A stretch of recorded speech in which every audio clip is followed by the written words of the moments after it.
school board meeting for May of 2025.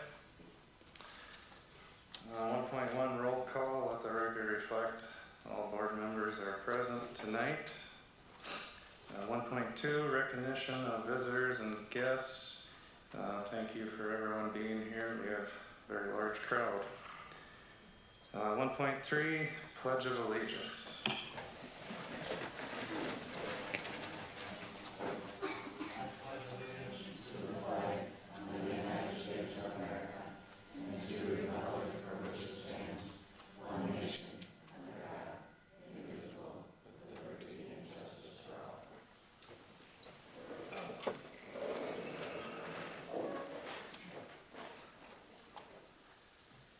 Okay, 1.4, correspondence and recognition. Public participation, I haven't had any. Is anyone else? No. Let's see, 1.42, recognition of students, staff, and community. And I believe that'd be Matt. Mr. Chairman, congratulations to Giselle Martinez on placing third in the Section 2AA speech meet that sent her to participate in the state speech tournament. Congratulations to middle school 6th grader Elizabeth Gomez Montrose. She submitted a written work to be considered for the 21st annual SWWC Creative Writing Contest and placed third in the region. Congratulations to our high school culinary challenge participants, Fabio Morales Soto, Kelly Diaz Ravarlo, Sandy Lagos, and Laos Lu, who placed first in the culinary competition and each earned $2,000 scholarships to attend SMSU. Congratulations to Annabelle Kramer, 4th grade student at the intermediate school, who was awarded second in the Regional Elementary Science and Engineering Fair at MSU Bama. Awesome work by Liv Vanderkoy, Madison Sieve, Lauren Allers, and Autumn Lunenberg on earning their state FFA degrees at the state convention. And congratulations to the high school FFA Ag Communications team. Madison Sieve was first in state at the state convention. Also on the team of Liv Vanderkoy, Kennedy Woodbury, and Miranda Woodboom, they placed first as a team and will compete at the national convention in October. Great job. Our Worthington High School BPA members that participated in the national convention in Tampa enjoyed their experience and learned much. Alondra Leon Flores has quite the list of awards this past year in BPA. These are all her personal awards on the national level. 2025 Chapter Activities Award of Excellence. 2025 BPA Cares Award of Achievement in Community Service. The BPA Cares Award of Achievement in Marketing and Communication. The 2025 Recruiter of the Year, an Ambassador Torch recipient. State Award, she received the 2025 Chapter Activities Award of Excellence, the 2025 Chapter Activities Award of Excellence and Career Award of Achievement, Outstanding Achievement Award in Service Learning Individual, and was the State Recruiter of the Year, Statesman Torch recipient. She was second place Admin Support Research Individual. On regional awards, she was Executive and Diplomat Torch recipient, first place Health Administration Concepts, and first place Administrative Support Research Project. She cleaned house. Congratulations. Also congratulations to Claire Malberg, Ava Schutz, Claire Meyer. They all earned Big South All-Conference honors from the Trojan Girls Golf Team. And this was awesome. District 518 schools were honored with being named with the Best Communities for Music Education designation from the NAMM Foundation. That's the National Association for Music Merchants. And their foundation for its outstanding commitment to music education, the second year that the district's music department has been honored.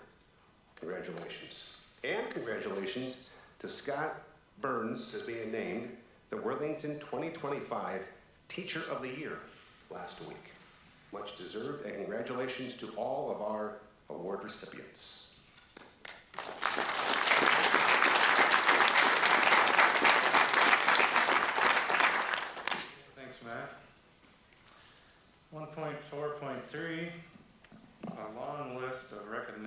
tenured teachers.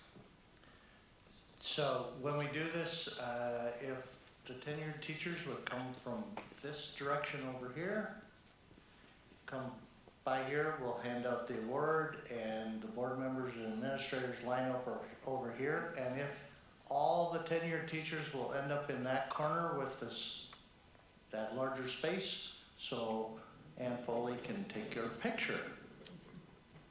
Okay? So let's find our places.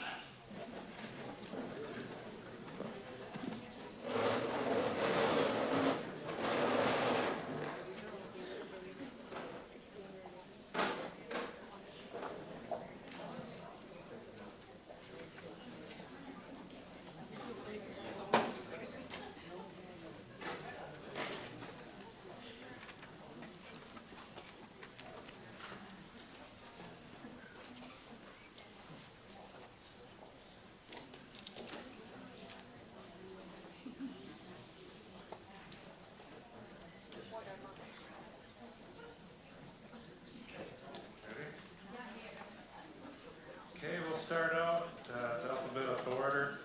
So the first one is Ashley Ollers, Intermediate School.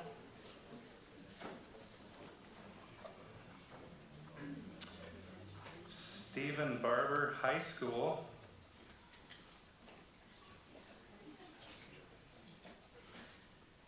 Brianna Bautista, Prairie.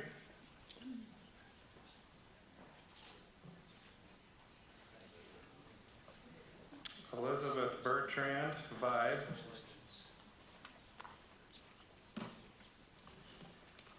Catherine Christopher, High School. Braden Curry, Prairie Elementary.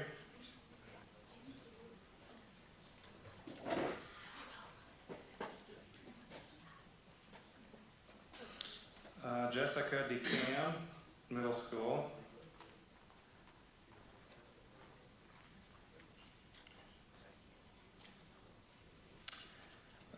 Heather Dorr, Vibe.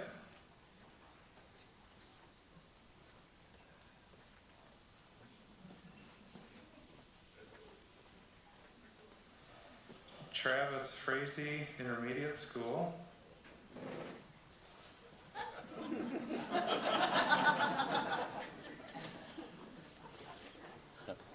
Double duty.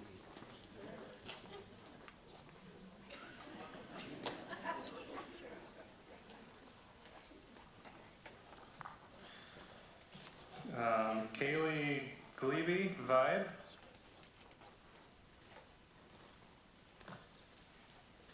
Christy Grove, Prairie Elementary.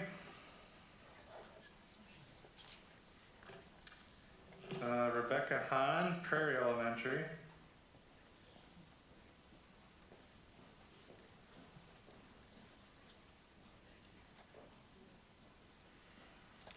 Brittany Hartman, Prairie Elementary.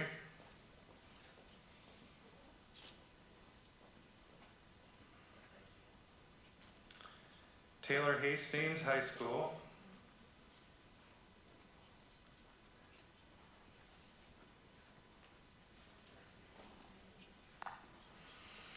Michaela Hendrickson, High School.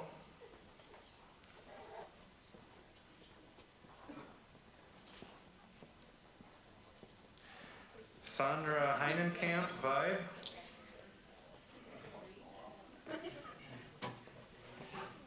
Kyle B. Johnson, High School.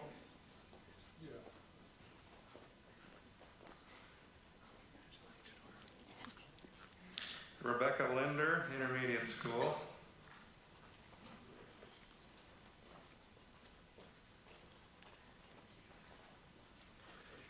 Nicole Lupton, Prairie Elementary.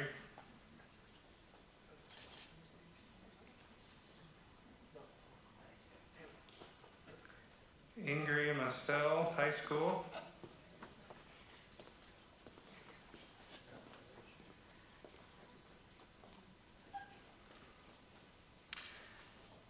Brendan McLaughlin, Middle School.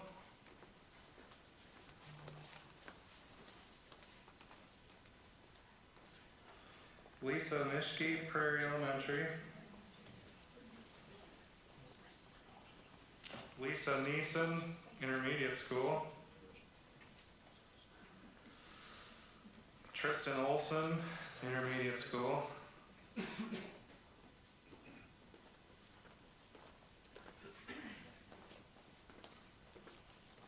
Hannah Peterson, Vibe. Jeannie Preaker, Intermediate School.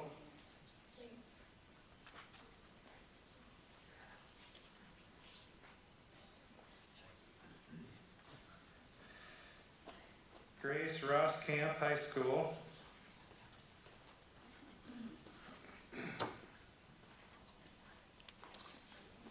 Sandra Sand, Middle School.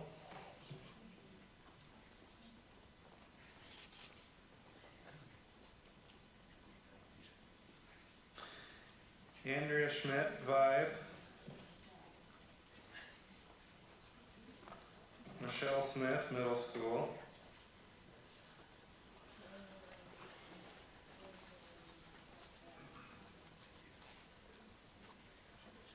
Peyton Stauffer, Middle School.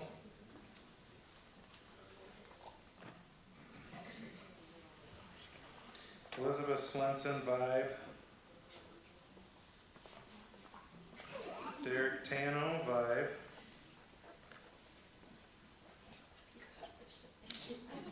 Lisa Waldner, Intermediate School.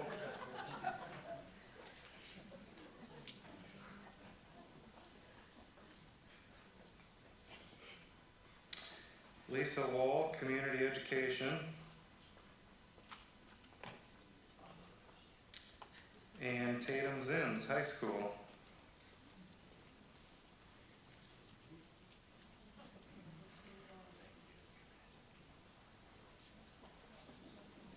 That completes our list.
Okay, congratulations to all. Next up is 1.4.4, presentation on activities information / update by Josh Dale, Activities Director.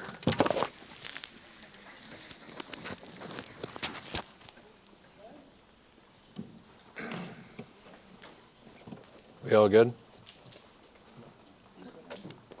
Test. There we go. It's on. I was asked to present an update on our athletics and activities. We'll kind of start with the athletic part of things, and then we'll get into the fine arts, but Mr. Wibboom took half of those of mine, so we'll touch base on them as well. So our sports seasons this year went relatively smooth.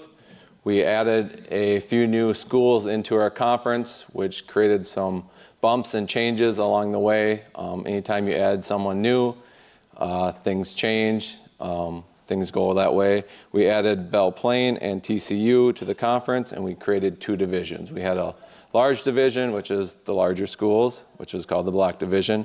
Then we had the gold division, which was the smaller schools in our conference. Anytime you do that, you run into different things. For the larger schools, for us in particular, when you add Belle Plaine and TCU, it adds more mileage to our travels. So that's been one thing that we have to work through, but with our location, we're used to that in traveling for our activities. I'll talk a little bit more about the Big South Conference as we go on here. Our spring sports, as you know, we canceled all our events today, and for the last few weeks we've had a lot of rain and a lot of weather, cold weather, so we've had to cancel and postpone a lot of our events, which puts our sports teams in some tough situations. Last week, our baseball team played 7 games. I think our softball team played 8 games in 1 week. And if you're not real deep, it makes it very challenging. So hats off to them to fighting through and just going with what they have. I need to say apologies to our middle school golf team and track team. They lost quite a few events this year. They're canceled. Middle school golf, if an event doesn't go on, with the golf course availability, a lot of times we just have to cancel those events. Same thing with middle school track. There are larger events, multiple schools. So when that happens, a lot of times they're just canceled. So those 2 sports in particular probably shortened a little bit this year, and I apologize to them for that. Hopefully we can get them some more events next year. Some of the highlights for our athletics this year, we had a boys cross country runner participate at the state tournament. Once again, our gymnastics team shined, Big South Conference champs, Section 3A champions, and they competed in the State High School League state tournament for the 10th year in a row, so congratulations again to them. They also had 5 individual state participants there as well.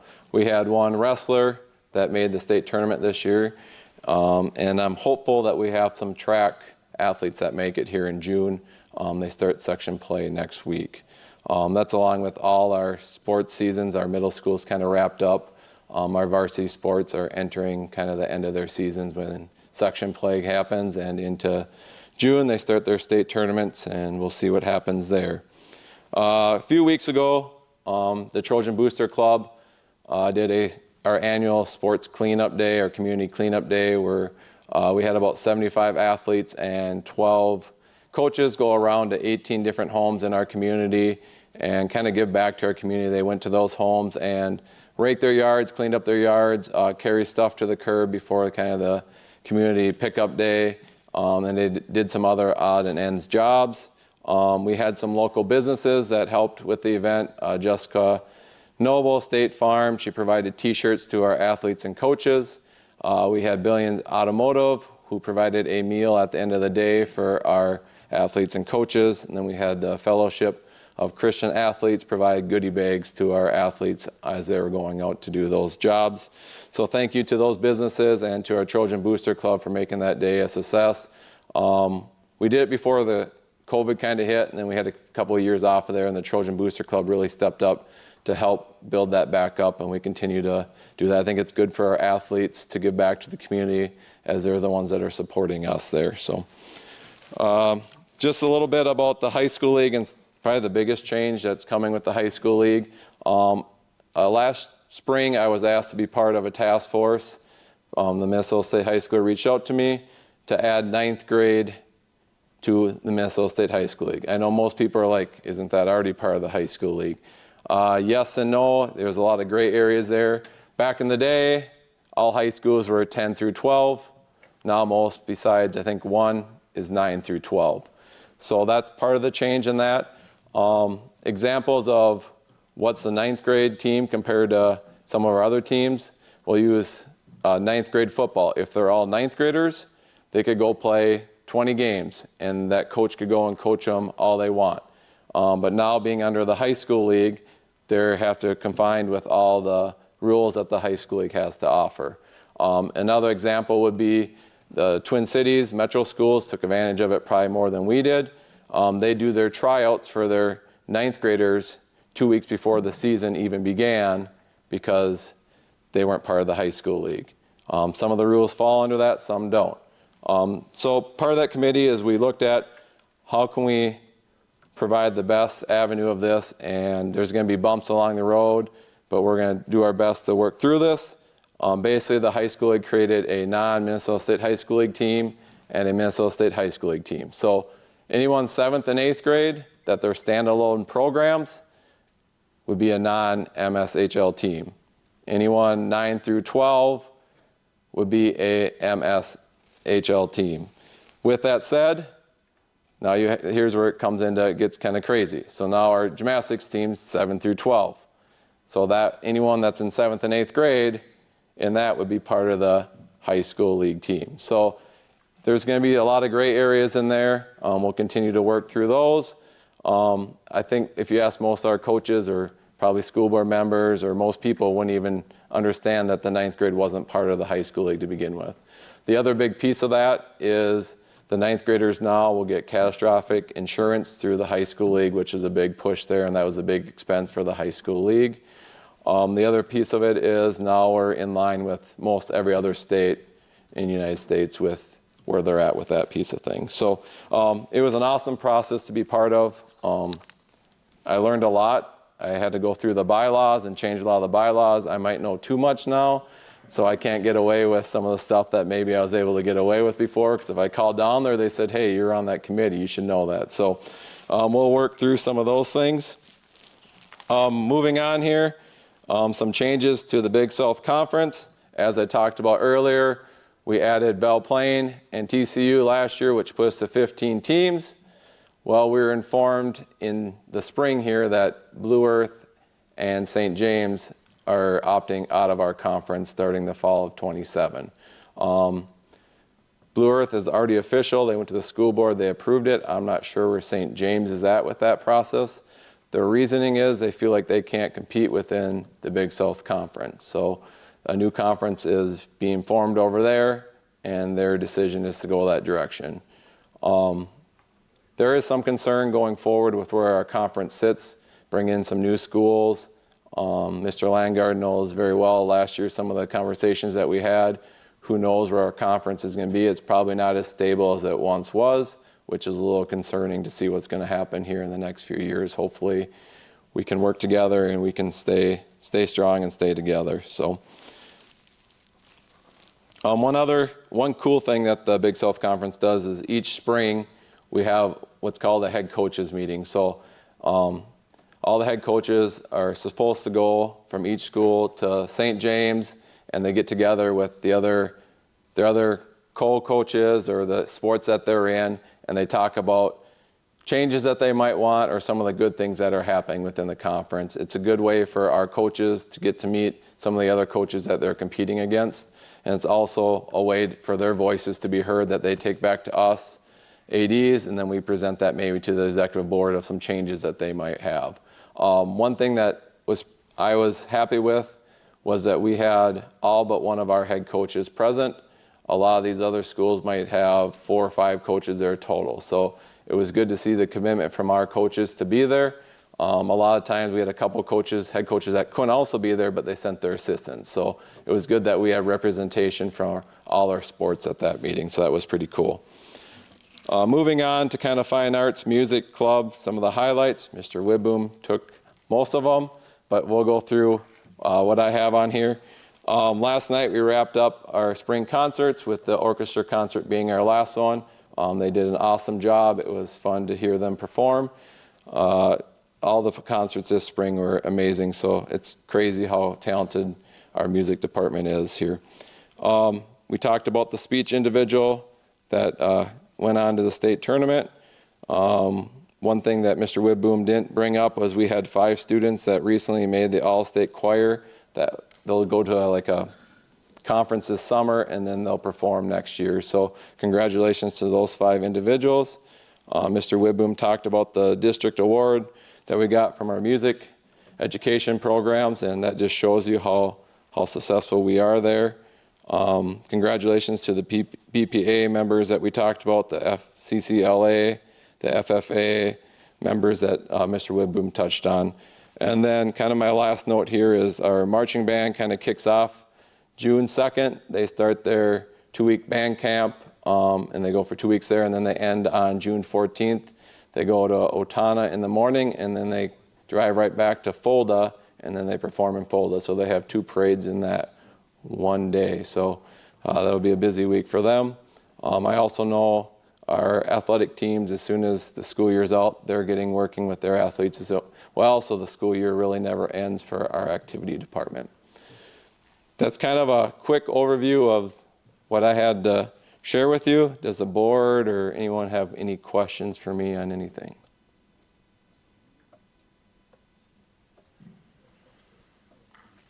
Awesome.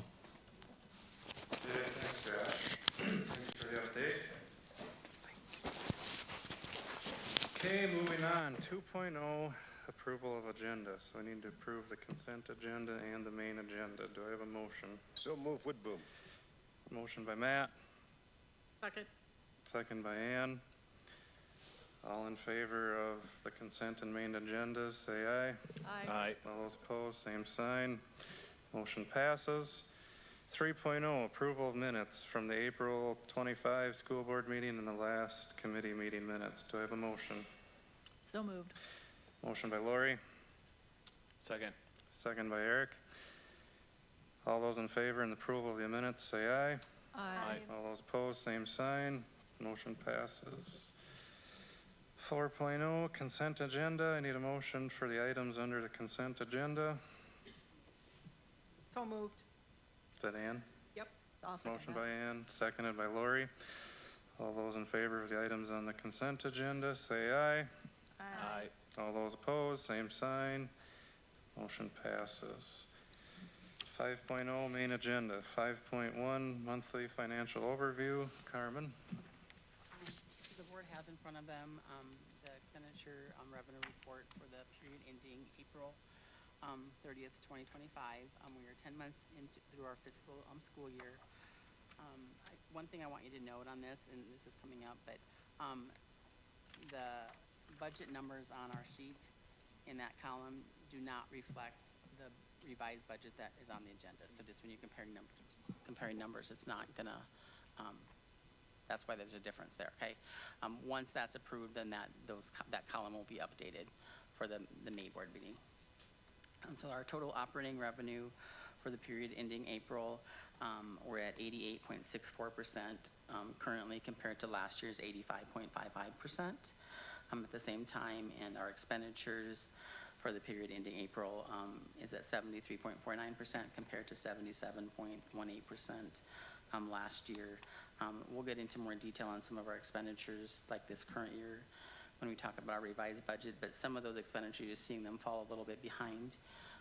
One of the reasons for that is we talked about at our operations meeting, was some of the winter expenses that we, high for like snow removal, obviously our utilities weren't as high because we had a mild winter. So that's some of the adjustments that happened in there, the difference. But basically the district is on track with our revenue expenditures compared to our budget. Questions for Carmen? Okay, 5.2, approve tax abatement resolution number 1. Do I have a motion to approve the tax abatement resolution number 1? Move to approve, Woodboom. Motion by Matt, Second. seconded by Aaron. Is there any further discussion?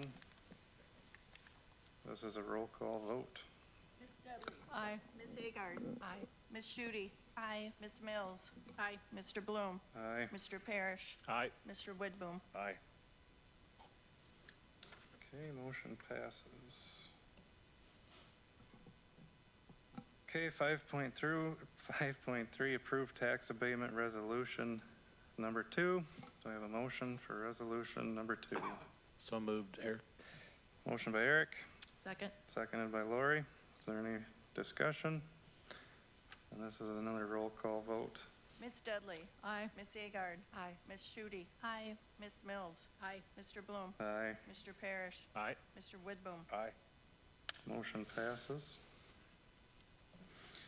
Okay, 5.4, approve procurement procedures for U.S. Department of Agriculture Child Nutrition Programs. John? The procurement procedures are part of the food service review And these were covered in the Operations Committee where they were recommending approval. It's part of meeting the requirements of that review. Move to approve procurement procedures for USDA, U.S. Department of Agriculture Child Nutrition Programs. Okay, motion by Matt, I'll second the Mills. seconded by Lori. Is there any further discussion? All those in favor of the motion, say aye. Aye. Okay, motion passes.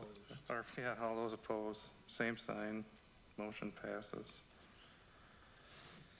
Okay, 5.5, approved budget amendment.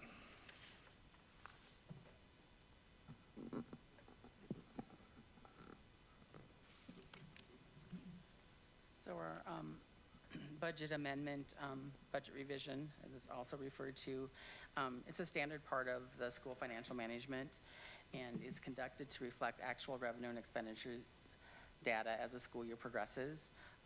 Adjustments for enrollment changes that affect funding. It also accounts for changes in state and federal allocations, grants, and local revenues. We realign our expenditures to meet operational needs, staffing changes, or strategic priorities. This end of the year adjustment ensures that our financial plan accurately reflects current realities and enables sound fiscal stewardship. On the handout that you guys have, this was also reviewed at the Operations Committee, but just to kind of show you where we ended up with our revenues.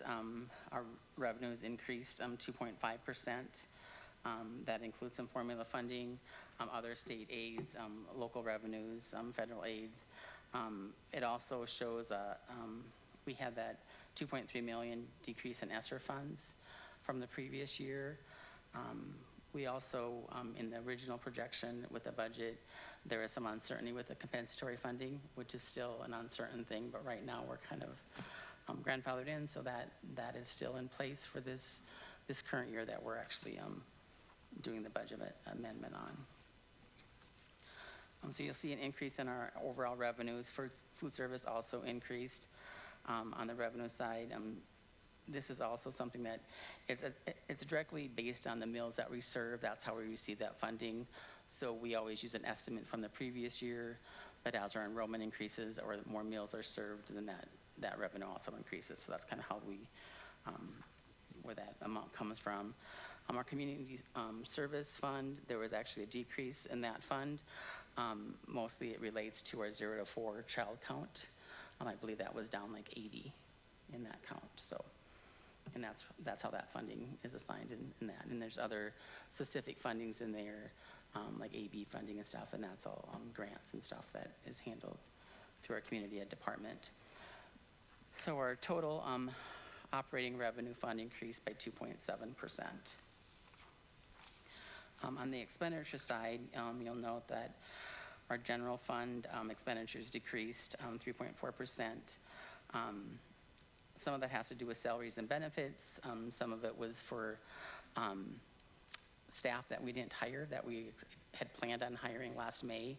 So this budget that we're revising was actually approved at last Baines board meeting for you guys. So some of that stuff was still unknown and we didn't know, so there was estimates for staff that we didn't have. So that's why you'll see a decrease in some of the expenditures in that area, as well as we talked about snow removal. It was a very good year for, maybe not good, but we didn't have a lot of snow, so that cost was down, considerably lower than what we had anticipated. Transportation, just for regular routes, maintenance and fuel, that decreased 2.2%.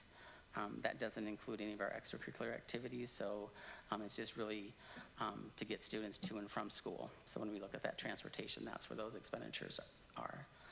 And then our capital expenditure, you'll see an increase in that in the projected budget, and that has to do mostly in part to the Prairie Roof. That project is showing in that area because the plan is that it will be done in June, so we had to put it into this year's budget. So totally our overall total increase in fund balance is about 04 million, which that overall number, the district remains in sound fiscal position. Fund balance policies are still being met and adjustments are aligned with board-approved goals and strategic priorities. Any questions? So like when we do, the snow removal, is that per hour? When they do that, that's not just a fee no matter what? It's per hour, Per Per time? site, yeah. per hour, per, vehicle used to clean salt.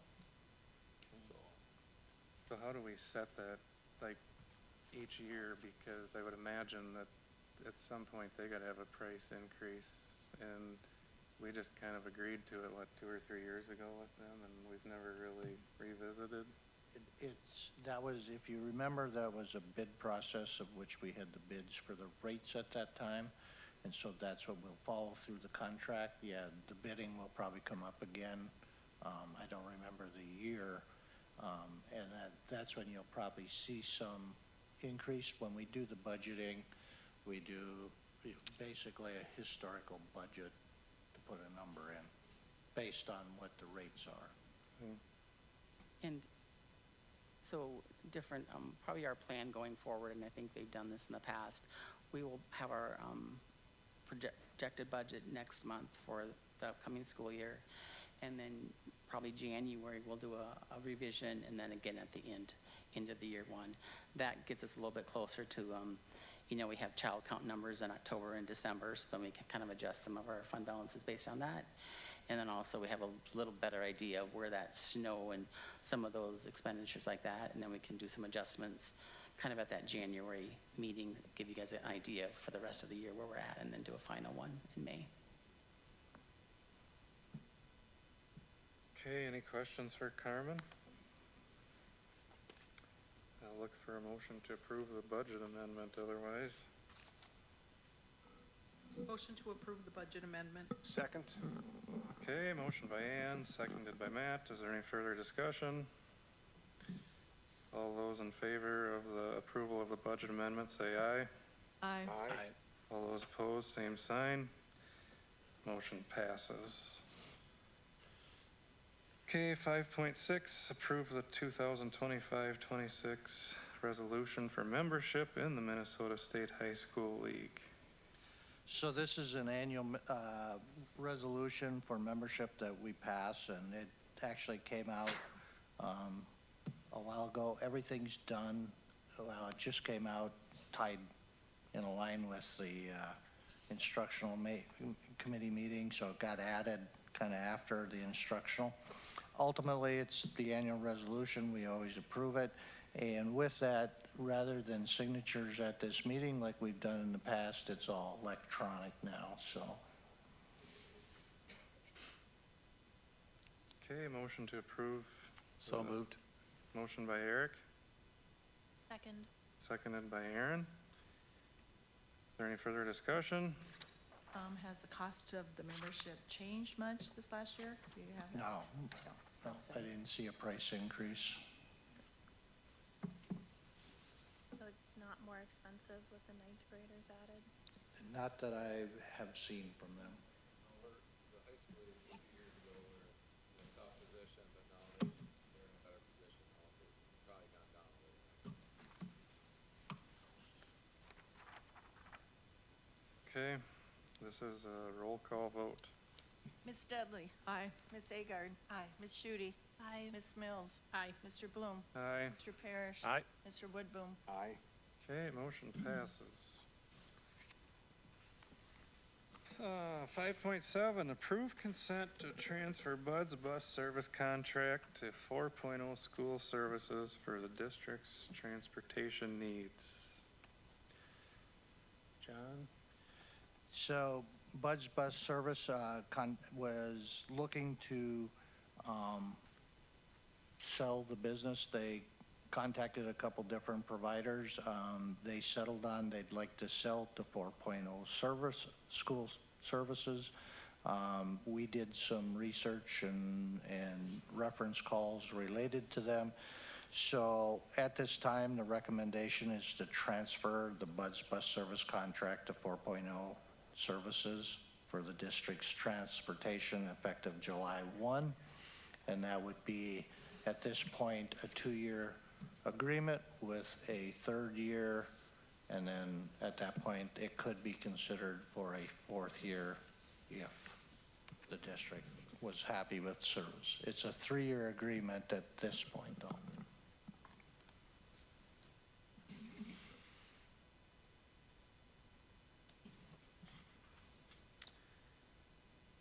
So was there, I've had this question. A lot of the small school districts have Palmer and have wondered, is there just no interest on their end? Is there no interest in us in rebidding it so they could? So they'll have all these school districts, or is that not a thing to do, or thoughts on that? They actually did meet with Palmer, had a conversation, and based on their feeling, they weren't interested in selling to Palmer. This was operations? Pardon me? This was operations? This was at the Operations Committee, which I wasn't there. Mr. Noble and Ms. Johnson were there. Yeah, the Operation Committee had a chance to meet some of the team from Foro the other day, and then we had a prior meeting with them that involved Buds Bus as well, before the Operations Committee. Mr. Chairman, some of their team is here as well, if we wanted to hear anything from them. They give a very good presentation at our committee meeting. Yeah. You guys wanna hear anything from them, or you guys?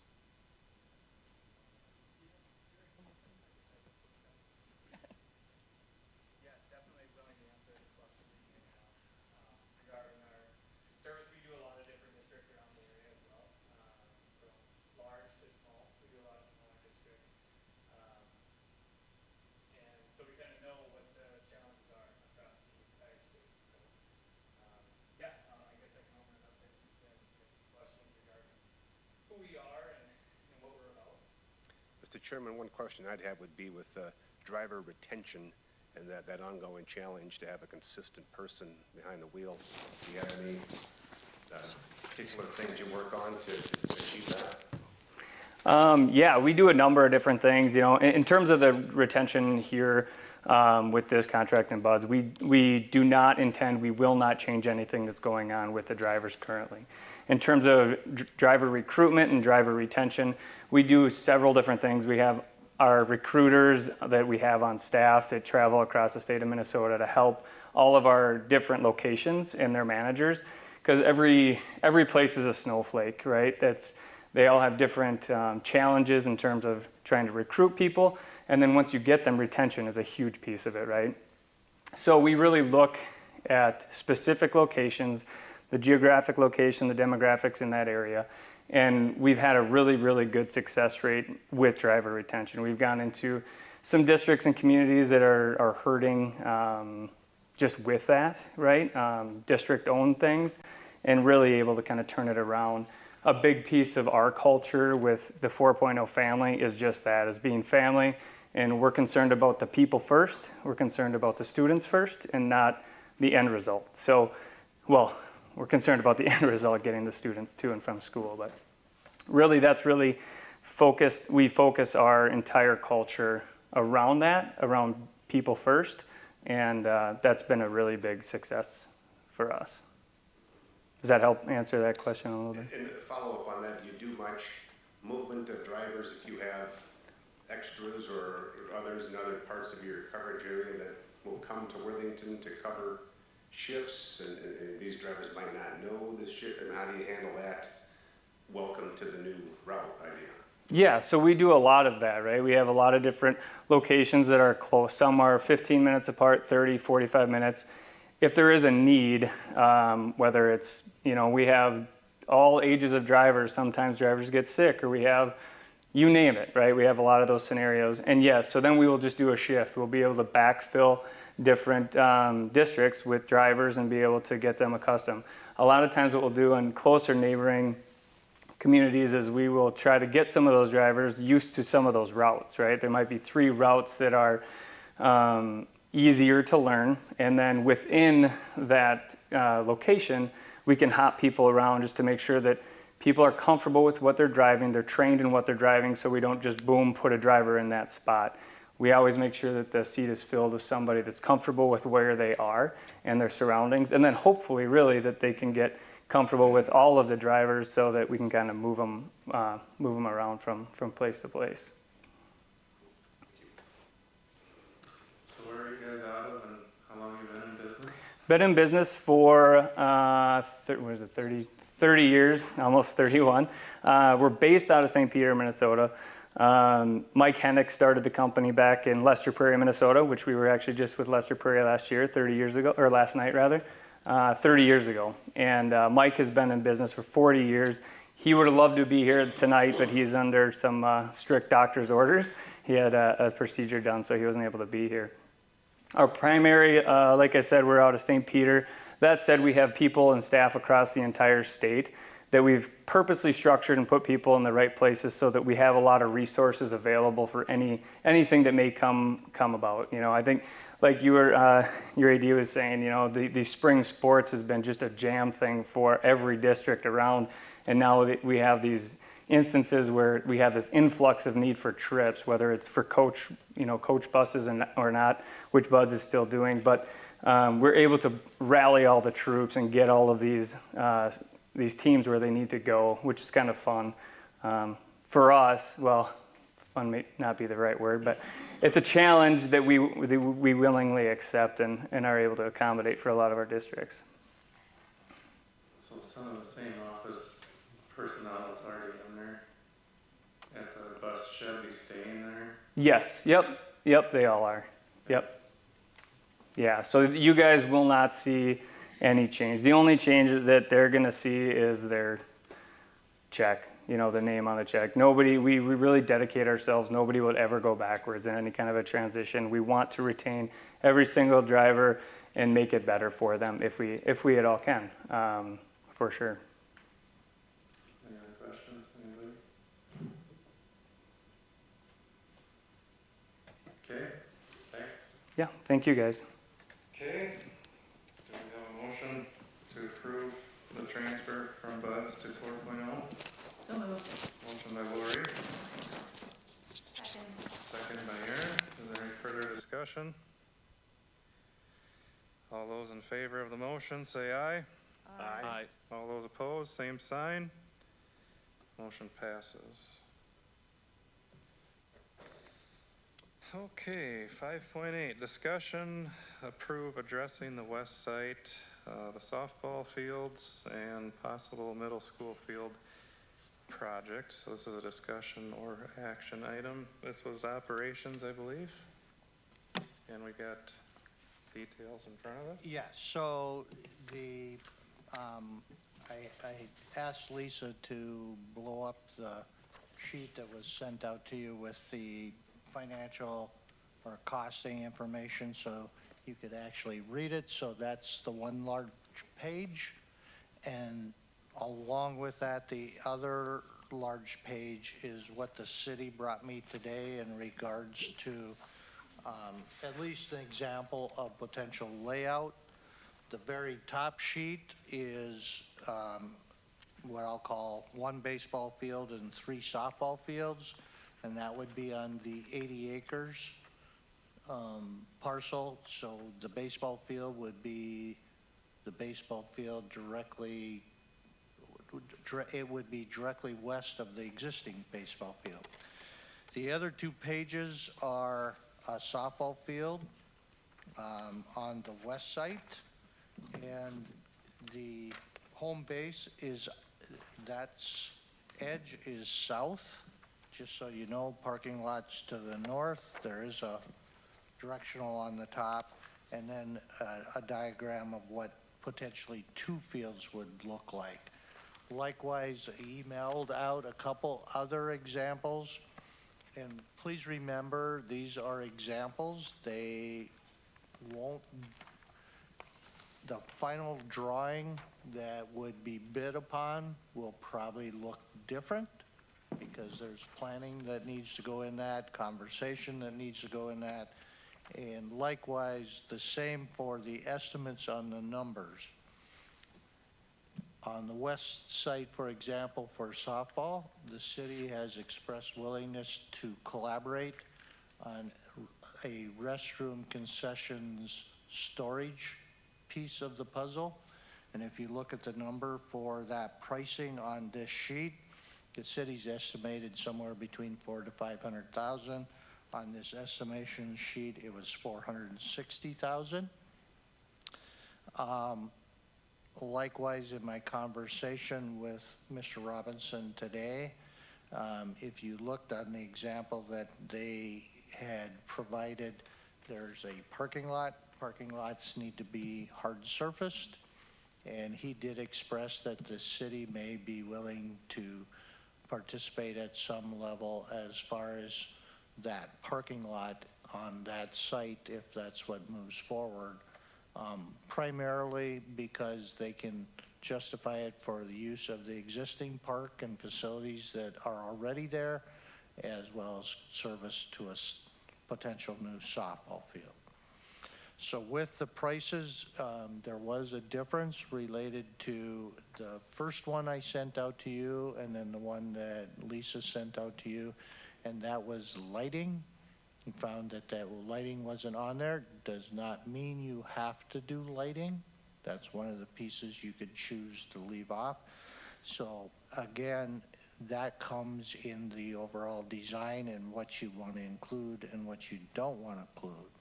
I would say at this point, this is kind of a number that gives you a starting point of figuring out if you want to move forward with a project. One thing I do want to tell you that I learned today, that potentially a few things might be due for what I'll call an inflation increase. Example, turf. That's probably going to see an inflationary type increase in the near future. So as you talk about, one, the west site, and two, the middle site tonight, these are things that you want to consider, is the potential of increased costs. Right now, there is $18.5 million in the assigned account. 5 of that is committed for the ice arena. So that would leave you 13.5 to cover any or part of the projects you want to do.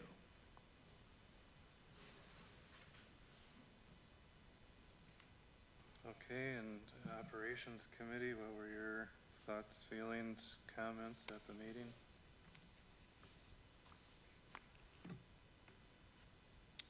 We had quite a bit of discussion about a lot of different topics. A lot of it went back to the concept of we're going to continue to do a multi-field approach at sites throughout the city, or do we still have a dream of a larger complex at the middle school that has a larger price tag? I think we continue to come back to the reality is of building upon the infrastructure and the facilities we have already. That would be improving the Centennial Ballpark. Well, there was some concern and discussion at our committee meeting about the numbers that we had in front of us then, and if it was for 2 parks or if it was for 1 park, and if the city was involved, if there was closure in Tower Street, if the concessions were to be located in the street, and according to this drawing, it's not. And so a lot of those schematics change the footprint of that west side in particular. And then we kind of left the meeting not to have it even on the agenda tonight, with the intent of having more firmer numbers, if at all possible, for us to discuss as a committee, but decision was made to have it here for a discussion. And we have to we can wrestle over the numbers and the placement of the thing, but to me, the bigger decision we have to make is if we have interest in being part of a collaborative effort to build a softball field with the city of Worthington willing to be a participant. In my opinion, we have to make that decision now in respect of their plans to move forward with the project. So that's my opinion out on behalf of our committee. Well, and some of the reason I was here, and I talked to John about doing this.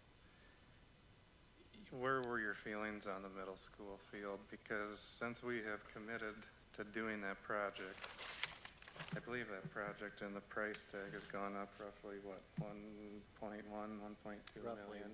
1 million, yeah. You know, my question is, how much longer do we keep waiting on that project? It's committed. We have 13.5 million of assigned money towards these projects, and I know that we're gonna express the interest in the high school, but my opinion of the high school is if we're ever gonna do it correctly, we're gonna have to take our time, and it's gonna have to be voter approved. So I really don't see us using much of this assigned money towards the high school project. And I filled in at the instruction committee. I don't know if Eric went and looked or if anybody else, but Matt knows as well as anybody that is getting very tough. I don't think that's something you want to just keep holding back on. John, what was our specific commitment to the middle school fields? From the work session a couple of years ago, we had a specific commitment of a certain amount of, what exactly was the parameters of that? So at that meeting, actually it was an official meeting, the board approved moving forward with putting turf on the middle school field. And at that point, the price tag was that 2.5, 2.6 number. Realistically, I don't feel comfortable with the potential things to say, I'm gonna go move forward with that at this point. I held off on that because you as board members want that funding finance played a big role in that, in my view. So at this point, if you were going to move forward, I would think you would need to reapprove moving forward because of the price tag. Because it was at that 2.5. It was that 2.5, it might have been as high as 2.7 if I remember And right. now it's $1 million more than that. Yeah, basically. it's roughly $1 million more. Thank you. Thoughts, discussion? I think we need to evaluate the order of priorities for these athletic fields in comparison to the needs of the high school. I agree if we did the